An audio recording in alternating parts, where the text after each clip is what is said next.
Welcome to Bits About Books, the home for conversations with authors of breakthrough books on sales, marketing, and business. Founders, entrepreneurs, and individual professionals, we all need to keep track of ideas that are helping create our today and tomorrow.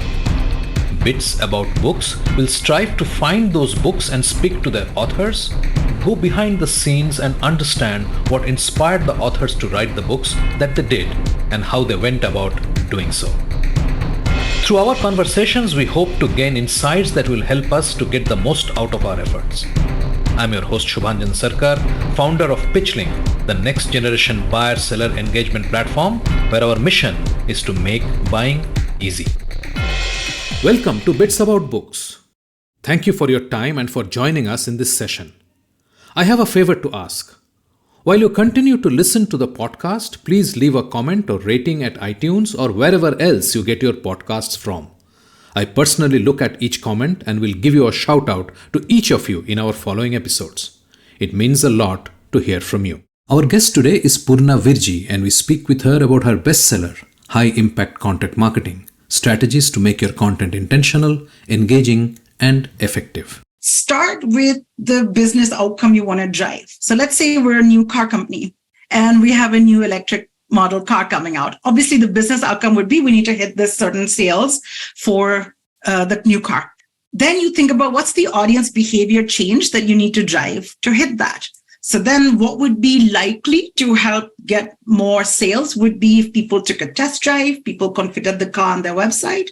So then you think that, okay, so then the behavior change that my content needs to drive is to guide people to the showroom so that they can take test drives, right? We're not sales, we're not going to close the deal, but what we can do is get people to the showroom.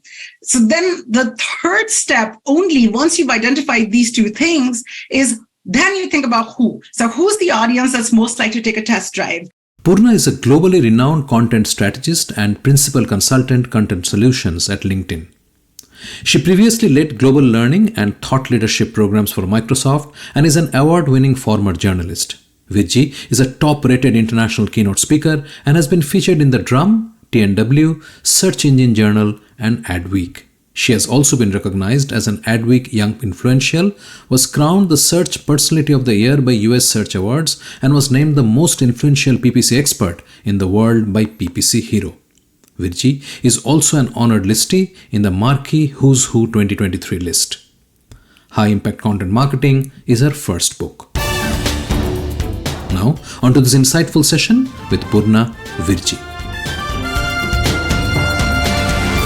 Purna, welcome to Bits About Books. I'm so glad that we could have you on the show, and I think with content being so critical and so many varieties of advices floating around in your platform, which is LinkedIn, it may be very difficult for people to actually figure out what they need to do.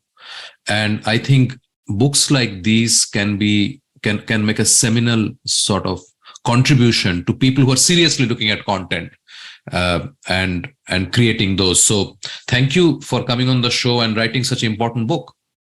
Shubhanjan, thank you for having me on the show. I'm thrilled to be on Bits About Books. Thank you.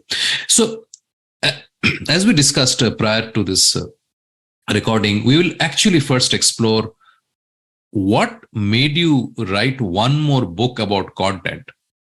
Well, there's a couple of reasons. The first one was I got really lucky where I was sitting one day, going about my day-to-day work when this little email pings into my inbox from a kind gentleman called Stephen Dunnell from Kogan Page, my publisher, and says, Purna, I've seen you speak at a lot of different events. I really like your work. Have you considered writing a book? And if so, would you like to write a book about content marketing aimed at practitioners? And an offer like that is so rare. You just have to say yes. And it was a really perfect timing because we'd seen all of these changes that were coming up in the industry. I was at Microsoft before I was at LinkedIn. And, even 5 years ago, I would be talking about the impact that AI would have in empowering people to do more, right? Giving us these superpowers that we, would love to have. And so in doing that, this was the perfect time. Plus, in the last decade, I've worked with customers all over the world, marketers, advertisers, different disciplines. And you would think that the questions that they would have would be very different, but they're really not. They're all really, really common. It's the questions I was hearing was so much of the same. I was like, well, I have learned a lot of this through many mistakes, through many successes, through many mentors, and through many, I'm a learn-it-all. So I read and I'm constantly learning. So I'm like, let me add some value and put that out there. So really, that's where the whole book was born. Fantastic. So, okay, it's indeed rare where a publisher reaches out and asks you to write a book, especially because so many books today are self-published, so people don't want to go through that process. But I think that's a great validation when a publisher of this stature comes and asks you to write. So how long back was this, Purna? So then they originally reached out to me at the end of 2021, like, do you want to write that?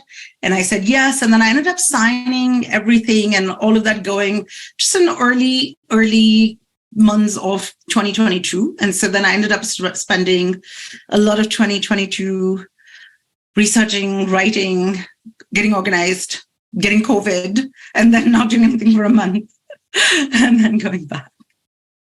Okay. So I presume when he actually reached out, you have already now started forming some ideas about what the book could be and what it should look like, how it can be differentiated from the wisdom that is already out there.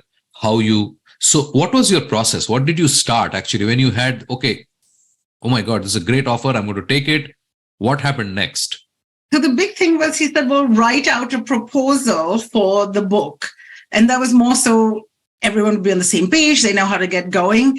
And so my first step was, well, I read a lot of books. I know what I like. I know what stands out to me. I know I've also spent many years working in learning and development. So I know adult learning principles. I know how to craft messages that can reach people in the right way. And so my process really was, I reached out to a couple of author friends who I'd known who'd done it really well. So Rand Fishkin is one of them. He's written multiple books. Another one was a former colleague at Microsoft and a good friend, Jeffrey Colon, who had written a book too. And I reached out. I said, what was your process? How did you write your proposal? What did you want? And I'm a very type A overachiever. And so I'm like, this is the first time I'm writing a book proposal. I've never written one before. What does it look like? Let me go in. And I researched it a lot online. And then I put it all together and then submitted it. And that helped me. So I tried to break it out into the actual steps. So every chapter in my book, there's 12 chapters. Every chapter is a completely different step of the process. So it starts right from this, like, analyze, design, develop, implement, evaluate type process. It's called ADDIE. It's a very popular process in learning and development. So I'm like, if I was to apply ADDIE to a book to help make it real for people, that's what I would do. And I wanted to give them strategy, right? Because my publisher, Kogan Page, had already said content marketing aimed at the practitioner audience. So I had that as my structural guide to work within. But then I tried to think based on the questions that I get, right? What are people wanting to know? What have I been asked the most over the years? Where do people struggle? Where have I struggled? Where have I seen my teams struggle when I'm teaching my team or leveling them up? That's what I founded by what were the problems we're trying to solve, then how can they go about it? And how can we take every step of the process and make it 10 times better? Like, how could you take customer research and then 10x that, right? Everyone knows the best practices in marketing. It says, understand your audience. That's not wrong. It's just very high level. And then audiences so many times are wondering that, why am I being bombarded with boring content? And marketers are being panicked, saying, I put in so much blood, sweat, and tears into putting content out, and it's just not getting the results that I'd hoped for. So where is this mismatch coming from? And so that's where I'm like, let me go into the strategy, but then exactly the how. And I know this is a very long answer, but if I can add 30 seconds more. I'm like, the type of person I am is like, I need to understand the strategy, the why, the history, but then my mind automatically goes, well, what's next? How do I apply that to my day-to-day? And so I try to provide that as well. And then I even created these value-add frameworks or worksheets or checklists or guides for people to help kick off the execution. So they really apply the learnings. Yeah, I actually noticed that every chapter starts with the introduction. So you're resetting the context for everything that you're saying. So that was quite unique, actually, when I was looking, as I said, looking through the book. That stood out to me as it's not like one introduction written at the beginning of the book and now you figure it out, but more about continuously bringing them to the context of what you are saying. So once this framework is sort of emerged, and I'm presuming that you're parallelly doing your research, you're reading up stuff, you're talking to people. By the way, Rand was one of the guests on Bits About Books many months back. That was a nice reference. Yeah, amazing person. So once you have got this, I'm presuming that it's sort of getting into some kind of a notes into your computer. Were you writing like every day, or were you writing in the weekends? What was your writing process? What I ended up doing, honestly, my first couple of weeks was abject panic, Subhanjan. Like, I will not lie to you. I'm like, okay, I have a book deal. I have a greenlit. My managers at work could not be more supportive and encouraging. And then the reality sets in that, oh my God, I have to write a whole book. And then they had contacted me for 80,000 words. I'm like, 80,000 words seems impossible. Like, how will I do it? And so I spent the first 2 weeks in abject panic. Then I said, how do I overcome abject panic? I learn it all. So I learn is my default mode. So I reached out to Rand, to a couple of my other author friends. And I go, what was your process? What did you do? And I read a bunch. And then I realized, like, I'm just putting unnecessary pressure on myself for no reason. Like, you learn good things. Like, something Rand had told me was, Purna, it takes you 3 chapters on average to find your voice, to get into your voice. And that's okay. And so then you can go back and you can edit. And then just hearing that you can go back and edit sort of took the pressure off. And I said, I'm going to approach it the way that I approach life. Like, I've been a program manager for many, many years. And I was like, I'm going to apply all of those skills to it. So I created project management guides for my book. So the first step was, I said, let me put it in a shared Excel document that I can share with my publisher. Because the one thing I don't want is those pressure, like, where are you? What are you doing? Let them know where I am. Communication is key. So I broke up every chapter. And then I gave myself a word count budget. So I'm like, well, how much do I think I will talk about measurement versus how much do I think I'll talk about audience research, and what will it look like? And that sort of helped me give me a framework. And so I said, let me create all of my project management documents. So I had this is the chapter, this is the current estimated word count, where I'm progressing till now. What status has it been? Have I edited it? Is it draft one? Is it, back and forth? And that was really helpful for me. And then the other really good lesson that I learned from some author buddies is that you don't have to start at the beginning. You can just start at whichever chapter speaks to you the most. And so that's what I started doing. I think I wrote I don't think I've told anyone this, but I think I wrote chapter 4 first, and then I got bounced around. That I wrote about brainstorming, and then I went back to another one. But I knew I had all the pieces in my head, but getting it out there. The third step I did was, let me set up who I want to interview. The great thing about working in digital marketing is that this is one of the most warm, generous, supportive communities ever. And so there was not one person who said no. I made a list of, I think, 60 or 75 people. I'm like, who do I think will be really brilliant for each chapter? Or, who's the best person I can talk to for, UX? And then I reach out to a friend. I'm like, do you know anyone? And they'd connect me. And so then I got all my pieces, and I realized setting up my interviews was super helpful because it was something consistent. So I tried to set up 1 or 2 interviews a week. And that was enough because it would give me ideas to buzz around, give me motivation to write.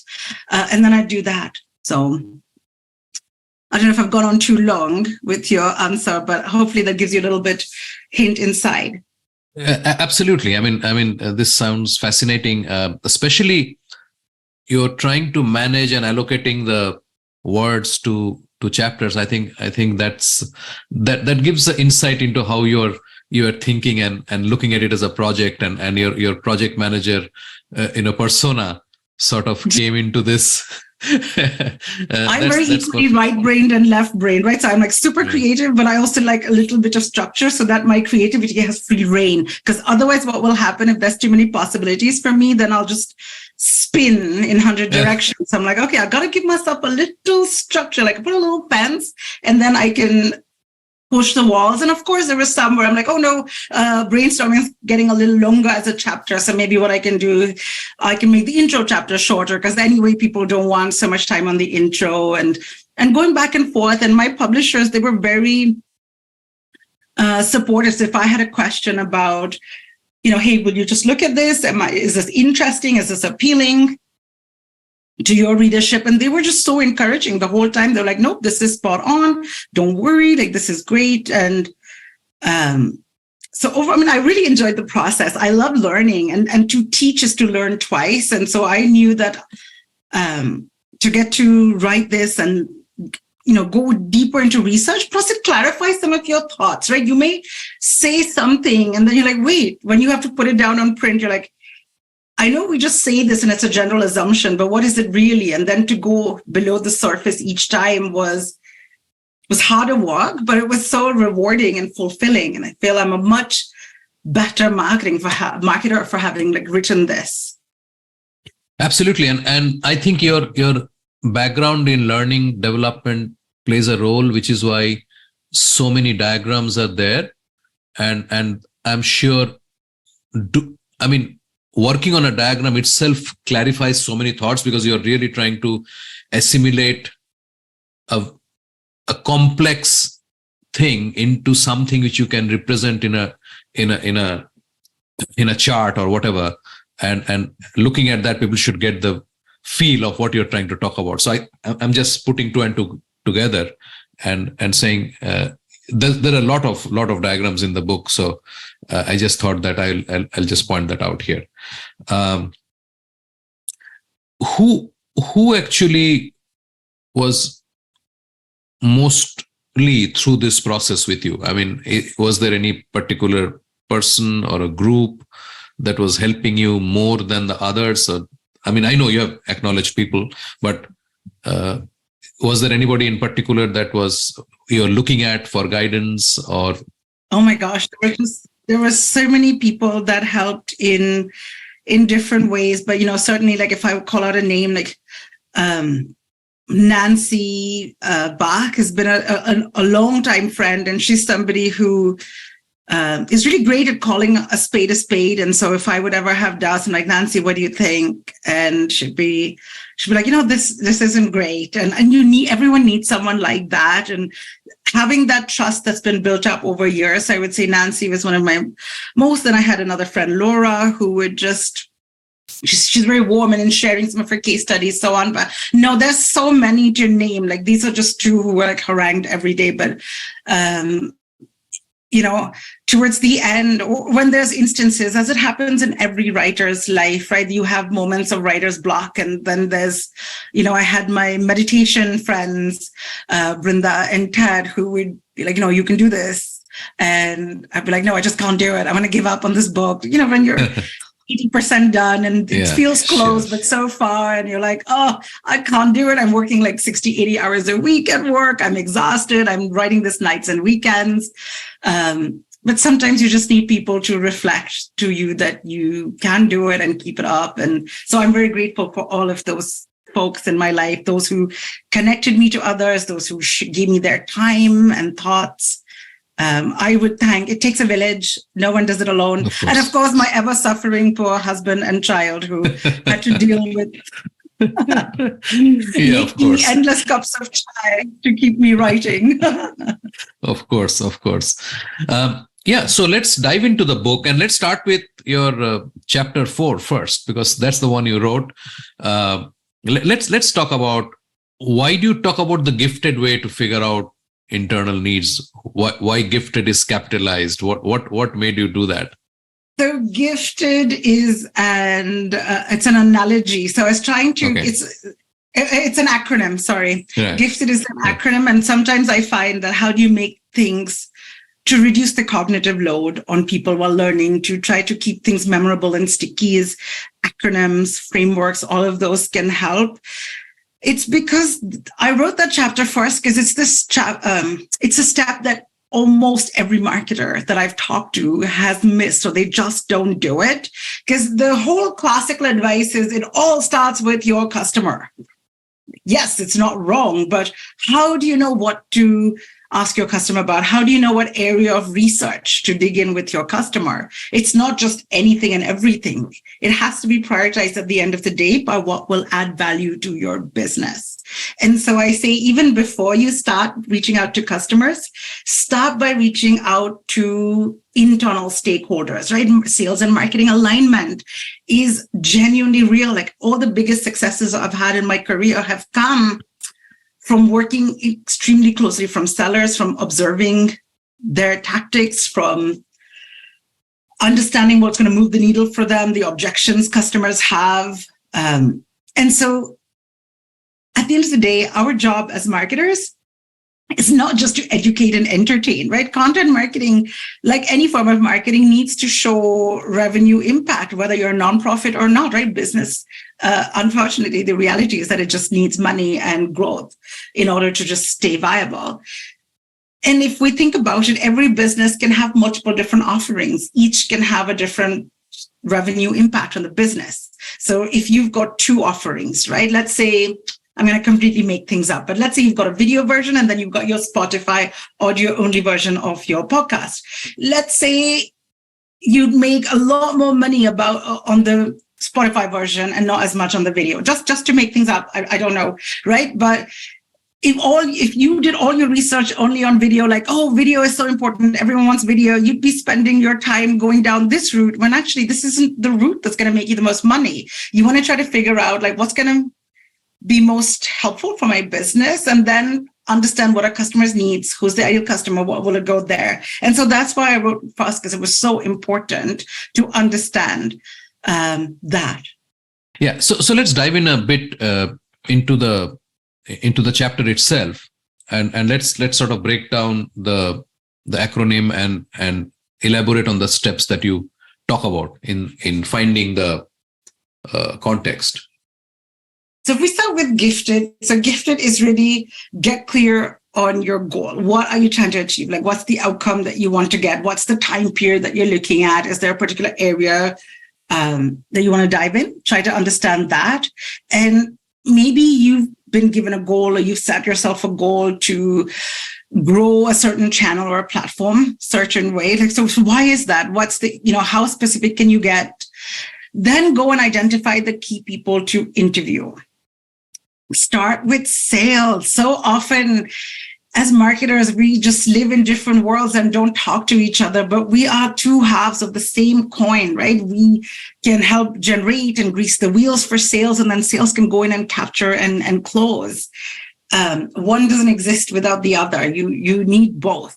And so identify the right salespeople. And I try to say, work with different levels, like talk to some sales managers, talk to some individual contributors who talk to customers all the time, but then don't just stop there. Like, talk to other teams as well, talk to other marketing folks. Maybe a product marketing person is creating some content that could be helpful for you.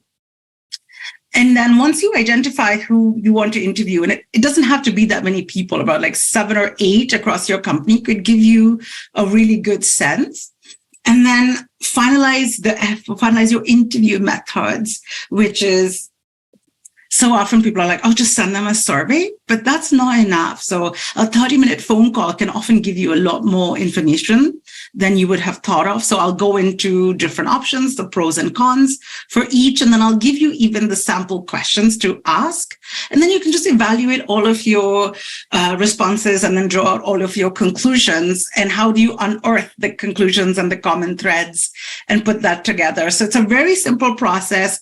It's something I do every 6 months at LinkedIn. I used to do it at Microsoft as well. And it is honestly the biggest thing that has helped me have a lot of success at LinkedIn in my role. I credit it really just to taking a few hours, like 6 to 8 hours, or heck, sometimes when I was new, I talked to a whole bunch more people.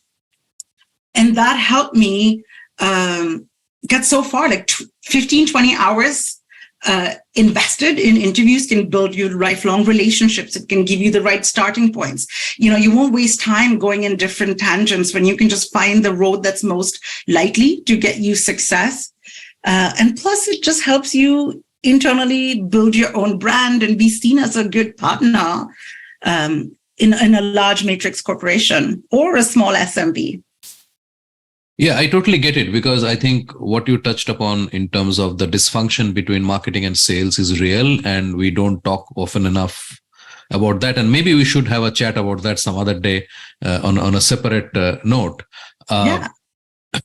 And also what you're saying makes so much sense, because not only we don't talk to our own colleagues and find out what their priorities are, people who are our primary customer as marketing folks, right?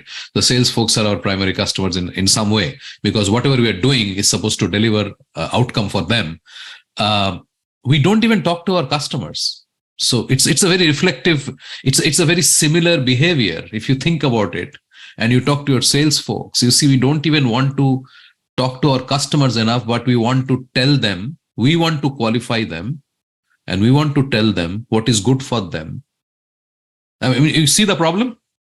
It is, isn't it? And that's what I say. If you can only remember one thing from anything that I ever say, is that make this one shift. It's not what do we want to say, it's what do your audience want or need to hear. And just flip that perspective and you'll be on a much better path for success. Absolutely. And what you pointed out just before, that you still need to have a lens, whether this actually makes sense to you or not. That lens has to be there, which is we can't just go all out and then you figure out, I did a lot of things for my customers, but it really didn't help my business. That's not really going to help anybody, right? So that lens is very important, but that can't be the only lens. That's the problem. So we are unable to sort of blend the two lenses. We are not even able to go binary. We are like, okay, either this or that. So that I guess is a reflective thing, because it's reflecting in it's manifesting in multiple areas of business. It's time for a short break. Stay with us. After the break. And so then I said, well, at the current rate of change, like what makes you think you can even guess what's going to come 5 years from now? Things could be completely different. But then I say, if you want to future-proof yourself, focus on what doesn't change.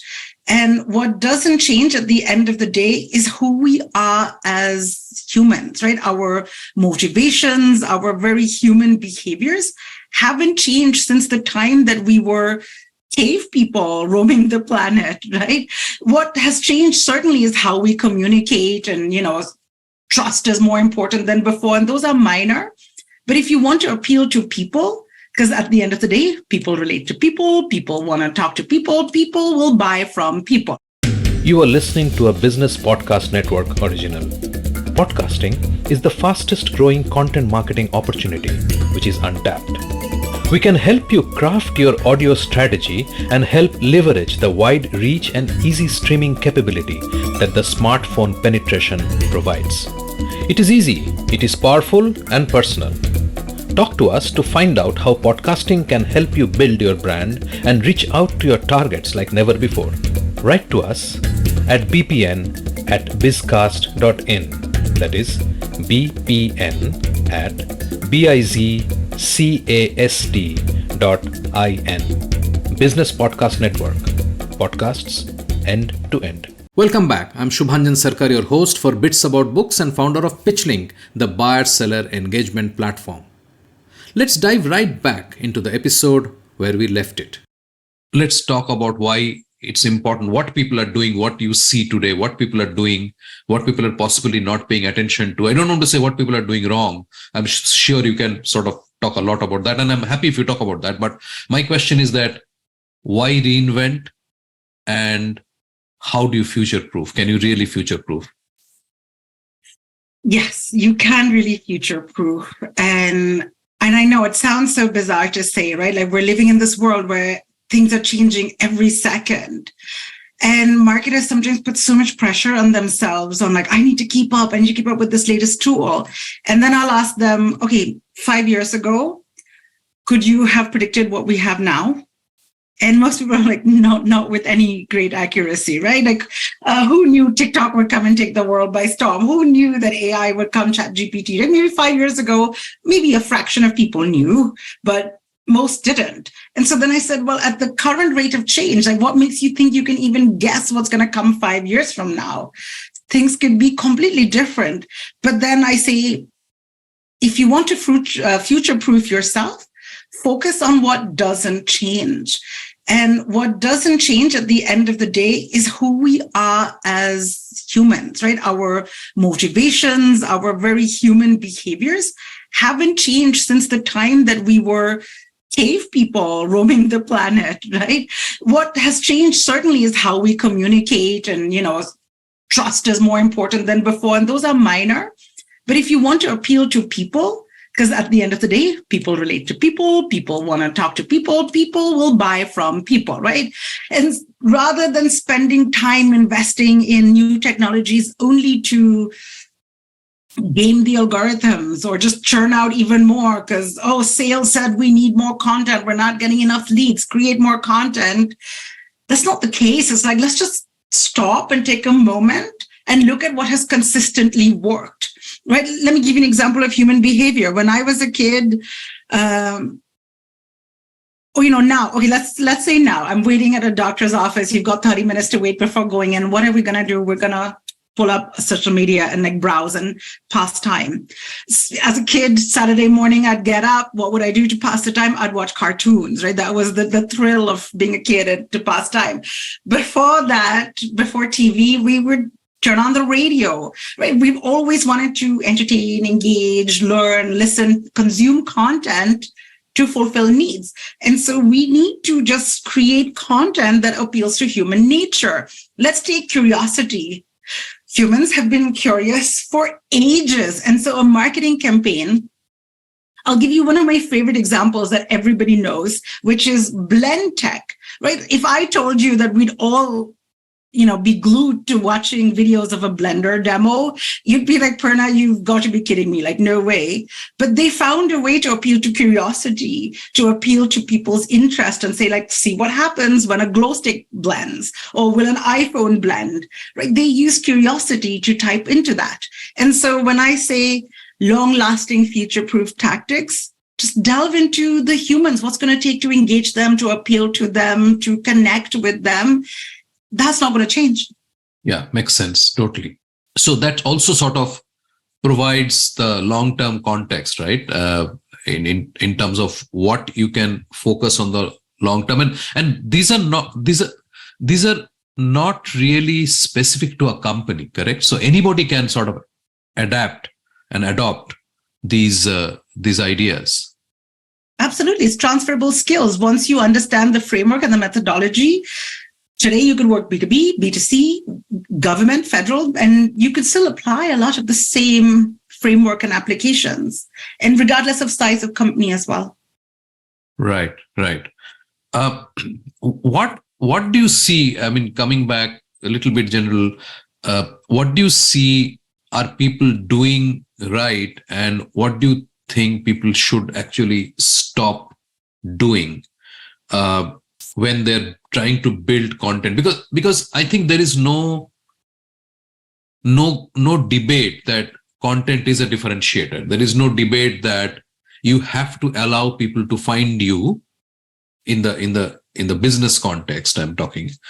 And if you have to, I mean, this is the same whole inbound idea, right? So people will find what they want to, and once they find that, they can find you, and so on.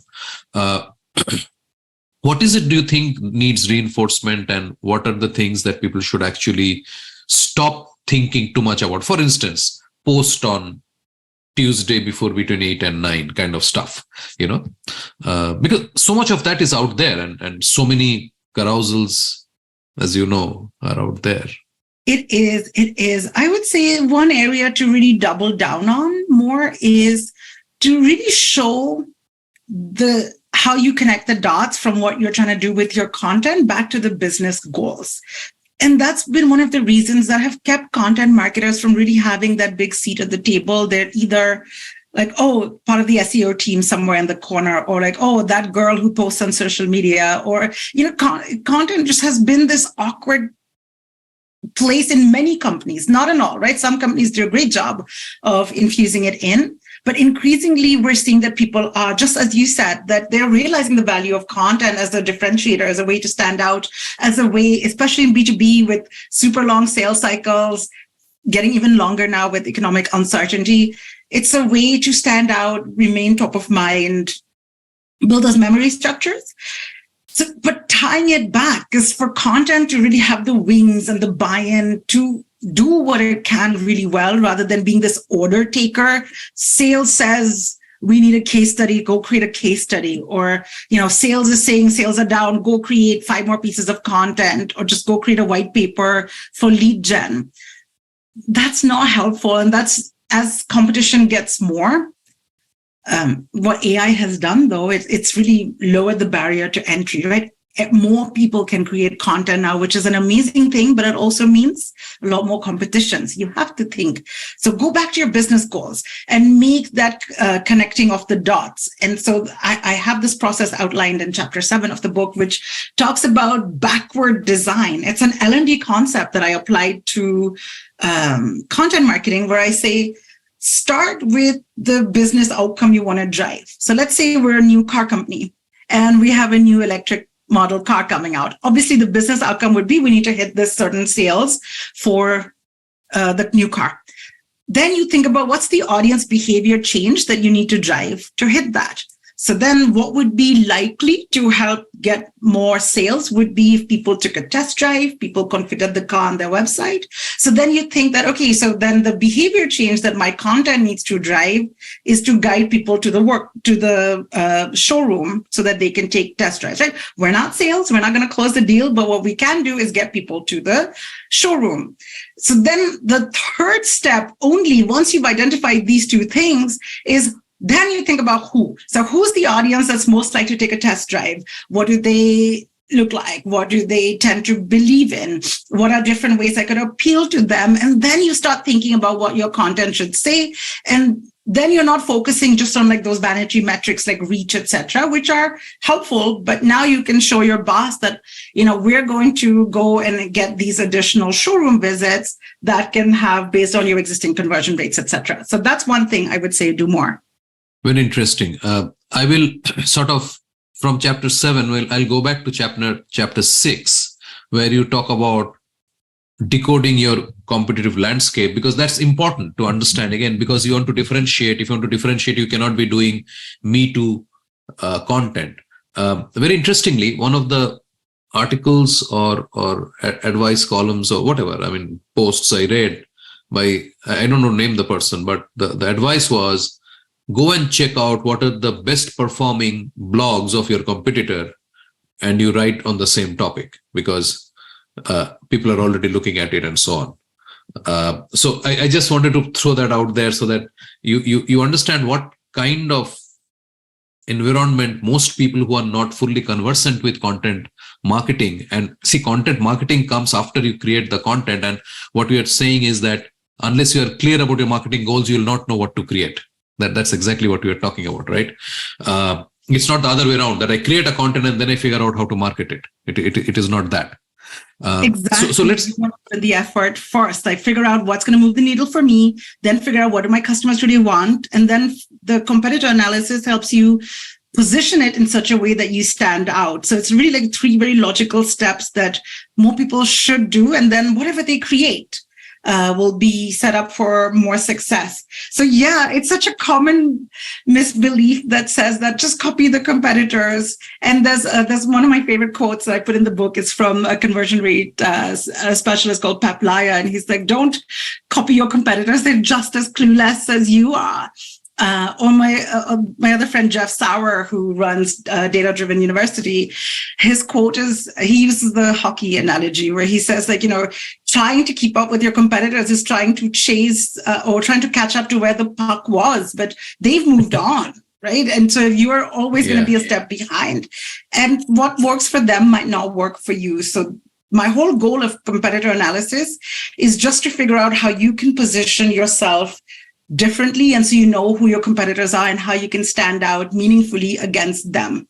Because if we're honest, like so many products or offerings today, they're just as good as the competitor, right? Or sometimes there's no meaningful differentiation, which is a good thing and a bad thing. But then what do you do if you're that company is how do you find the difference? Like, I love what you do, where you ask, like, let's talk about your writing process. That's so different than from any other podcast that people do. And you dive into a little bit more of the behind the scenes and not just the content of the book, which is such a meaningful differentiator, right? And so do that. I can't tell you how many times I've had this, people come to me like, Purna, we invested like 50, 60, like some really unfortunate sum of money into a research or a white paper. And then they're like, but it did nothing for us. And I'm like, I know, but let's just look at white papers on this topic. I can do a quick search, or I can do a quick search on LinkedIn or Twitter or Google or Bing. And there will be like dozens and dozens and dozens of ones just the same. So I'm like, why did you do that? Whereas what makes Edelman Trust Barometer report stand out so much against the audience that everyone wants to go read it every single year? It's built their brand as being the experts on trust. Figure out the gap that's missing, or a different way or different spin, and you'll be, especially if you tie it back to what your customers need or want, it's a surefire recipe for success. Before we move on, I just want to dive a little more into this. See, like you mentioned, I mean, most of us are selling Me Too products, right? I mean, very rare that we are doing something so unique that nobody else is doing. I mean, we can take some examples of what those unique things are, but there'll be a few across time. So most of us are in a scenario where we are doing a Me Too product with some differentiators here and there. How do you actually, so, I mean, I'm doing an AI chatbot, for example, which is what 1 million people are doing. I do one more.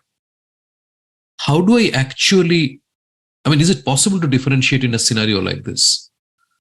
It is.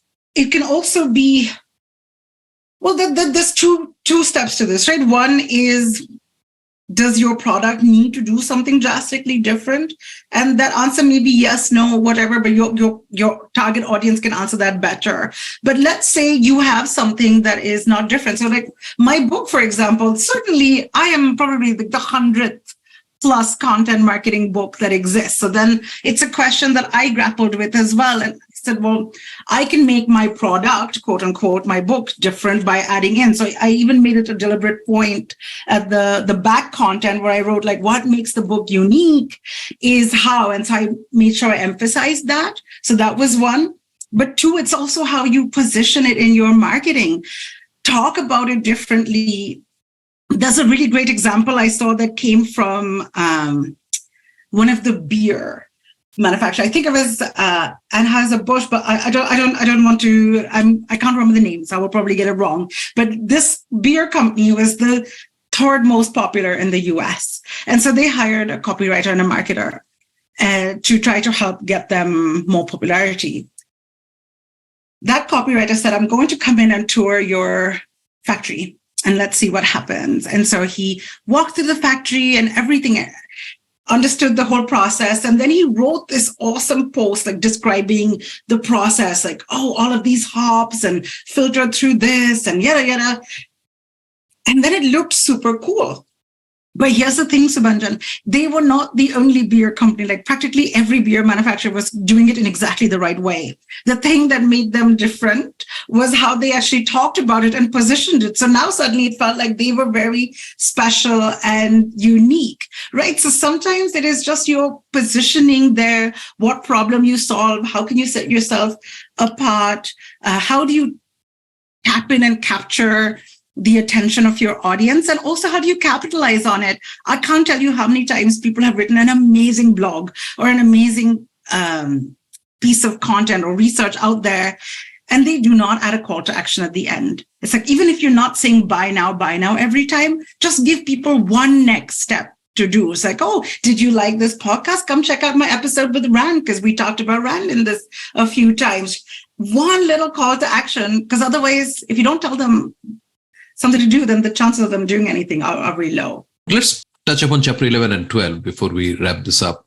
What are the tips that you have in the book about keeping people hooked to your content? What are the things that people should be doing, which again, you see people not doing enough? Chapters 11 and 12, I think I had the most fun writing, to be honest. I mean, I enjoyed writing my whole book, broken up by bits of writer's block. But chapter 11 was really interesting because it's this structure that I've learned over time or I've picked up. So I studied the works of, advertising greats and legends, like the forefathers of the industry, whether it is, Claude Hopkins or John Capels or David Ogilvy or Drayton Bird. Plus, I look at how modern day marketers like Henneke Duistermaat is one of my favorite writers, and she has an amazing course on teaching writing. And so I've studied all these people. I've studied how they're so effective and amazing at what they do.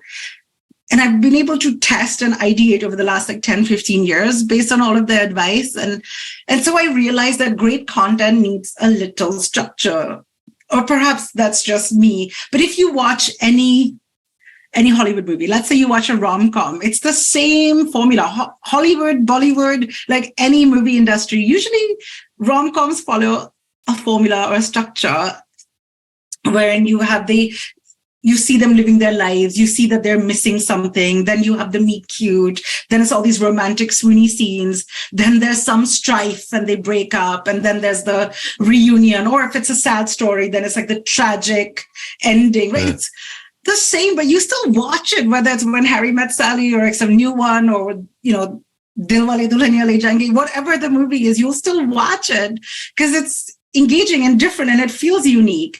So whether it's a hero's journey or there's storytelling structures that exist. And once you start spotting them in the wild, like for me, I always feel like I'm a CSI detective because I'm like, I've spotted the DNA of the structure that the writer is using. And I'm sure you do that too now because you've read so much and interviewed so many authors, you can be like, I know what they're doing.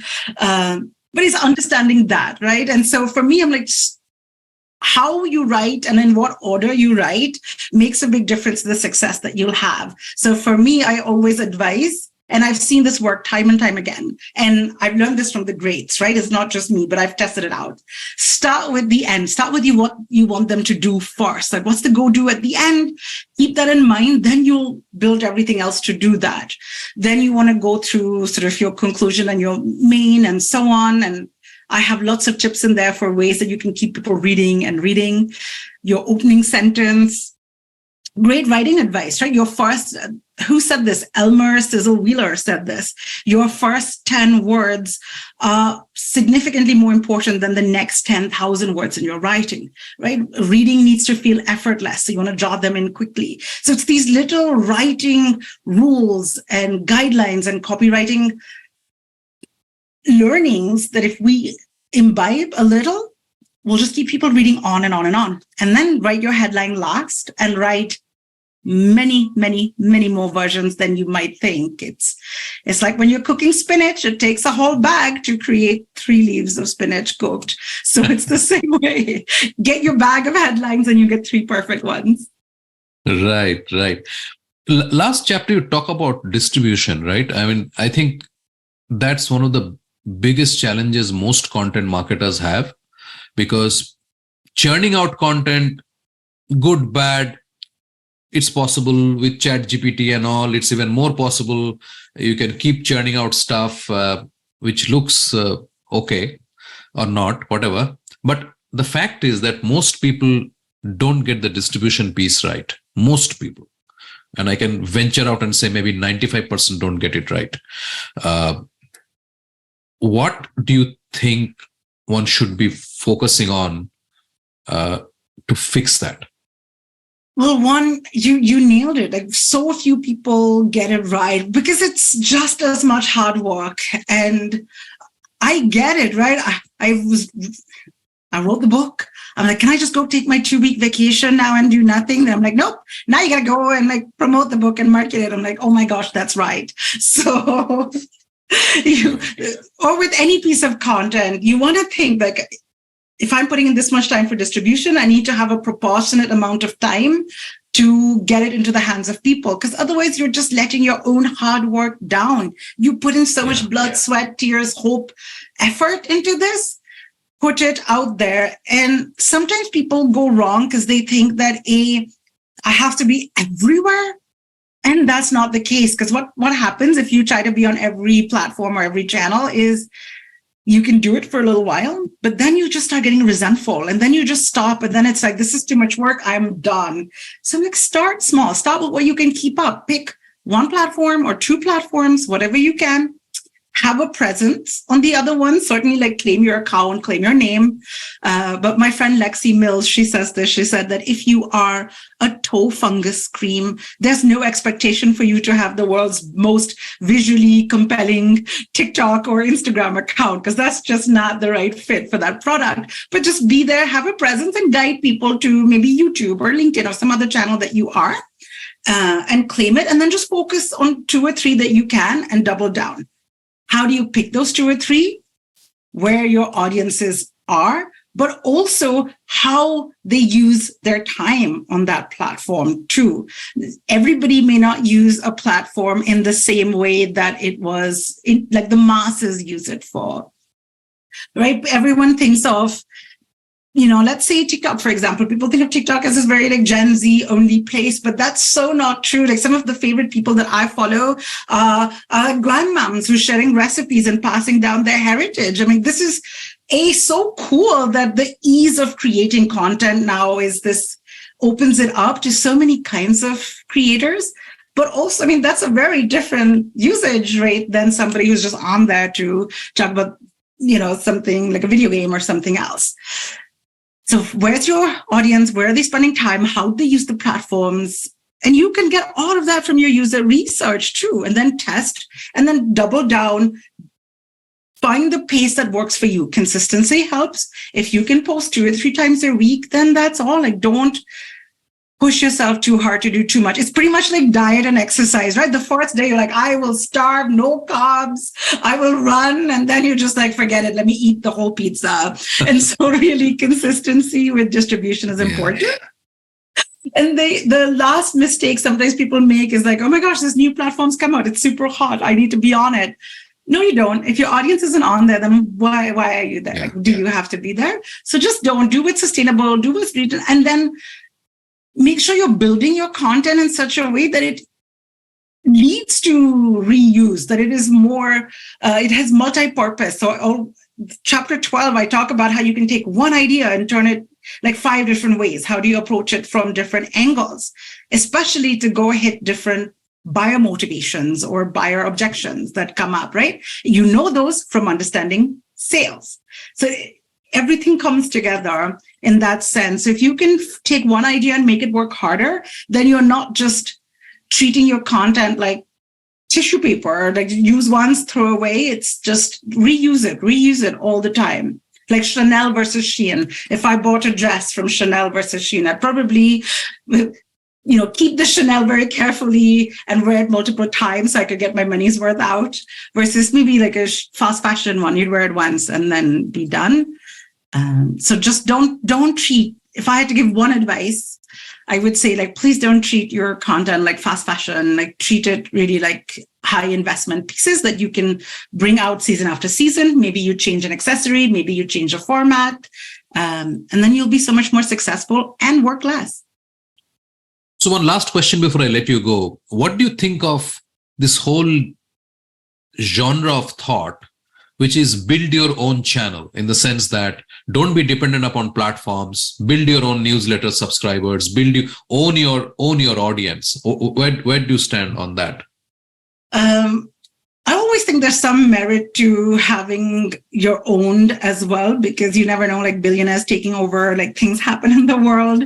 But it's too simplistic, that advice, because it's not, you can't get the full gamut if you only have it owned, right? You want to make sure that you have a balance of owned, earned, paid media, so that way you're getting the reach and the long-term engagement, as well as you're reducing the risk to yourself. Like, certainly if I just set up and relied on creating an email list by myself without relying on like a social media or some kind of paid campaign, I would not get very far. So you would benefit from different platforms. They are much more long lasting than people might think. So yeah, find that mix. Bits About Books is brought to you by PitchLink, the buyer-seller engagement platform. PitchLink makes buying easy by enabling high-quality engagement between buyers and sellers through its presentation and discussion modules. Sellers create customized sales narratives using sales collaterals and personal videos, and reach out to prospects through a non-intrusive, buyer-qualified engagement. PitchLink requires no installation or download and holds the entire repository of sales collaterals and buyer-seller conversations. Talk to us to know more about how you can engage with customers without intrusion.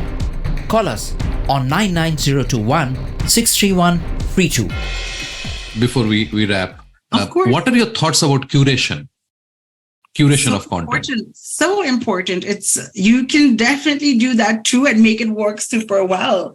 You don't always have to create it. I compare it in the book to, you can own the art museum, right? So I live in Philadelphia. We have the beautiful Philadelphia Art Museum with the rocky steps. Think about it like that. If I'm the museum, I don't have to paint every painting in there or sculpt every sculpture in there. I just have to use my discernment to pick the right ones, the right exhibits, the right galleries. And so if you can mix in creation and curation, you'll do really well. Let's think about a more practical example of that. Oprah's favorite things, or Oprah's gift guide. Right? People look forward to it every single year because they want to do that too. You can build your brand and your name by curating as well. Even if you just sometimes content can be as simple as a thoughtful comment on a social media post, right? Add your perspective. If you want to share somebody else's post as well, don't just hit repost. If you can, take a minute to add your perspective. Like, hey, I really like this article, like this stood out to me in this article, like something like that. So you put your little touch on there, and then that's incredibly valuable too. So absolutely, please do that. Repeat your old content, take your own content and put it in a different format. You could even create a video of, here are the 5 books that I read and here's what I like about each of it. That's curation as well to a certain form, but it's your original IP because you're putting it together and talking about it and your thoughts. Absolutely. Purna, thank you. Thank you so much. I really appreciate your time, and I really enjoyed it. And it's so many times you feel that you will actually revisit and have a longer chat, and that never happens. And that's such a loss. I wish that we catch up again and have an opportunity to chat again. I would really love that, genuinely. Like, hit me up anytime. We can have any chat. We can do virtual coffees, virtual chai, whatever you like. I'm always down for that. I can talk about content all day. So, Thank you, Purna. We have a fantastic lineup over the next couple of episodes with great conversations on breakthrough books. Subscribe in your favorite podcast app so you do not miss a single episode. Thanks for listening. Thank you for being with us today on Bits About Books, where we talk to authors about breakthrough books on sales, marketing, and business. We hope this conversation helped inform and motivate as we all navigate a rapidly changing business environment. For us, these are enlightening conversations enriched with knowledge and expertise. We encourage you to go out and buy the book to learn firsthand and implement some of the great ideas we discussed today. We hope to have you with us again in the next exciting episode of Bits About Books. If you liked what you heard, subscribe to the show in your favorite podcast platforms like iTunes, Google Play, Spotify, or wherever else you get your podcast from, and give us a rating while you are at it. This Bizcast original podcast is produced for PitchLink, the next generation buyer-seller engagement platform, where the mission is to make buying easy. Hosted by Subhanjan Sarkar and produced by Rajiv Aditya. See you next time and have a wonderful day.